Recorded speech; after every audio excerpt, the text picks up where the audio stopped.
उनके साथ मैं जुड़ी हुई हूँ, मेरा उनके नाम के साथ मेरा नाम जुड़ा हुआ है और ये लाइफ टाइम के लिए हमेशा से लोग जानेंगे कि मैं आज पवन जी की ज्योति पत्नी हूँ। भाभी ने बहुत ही गजब का जवाब दिया है रिपोर्टर को। ज्योति भाभी का कहना है कि मैं पवन जी के नाम लूँ ना लूँ कोई फ़र्क नहीं पड़ता है, क्योंकि मेरा नाम पवन जी के नाम से जुड़ चुका है, ये लाइफ टाइम के लिए जुड़ा हुआ है। ये नाम अब कभी नहीं मिटने वाला और न ही हमारा रिश्ता कभी खत्म होने वाला। इसलिए जिसको जो बोलना बोलते रहे, जिसको जो सोचना सोचते रहे। नमस्कार दोस्तों, राधे राधे। आइए आप सब लोग अच्छे होंगे, मस्त होंगे, स्वस्थ।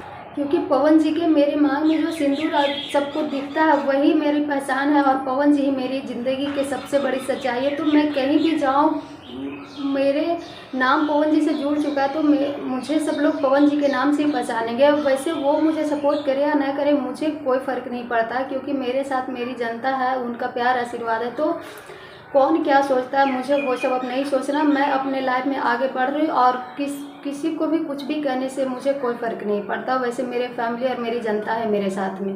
वैसे अपना राज्य डूब जाएगा। Thank you, love you.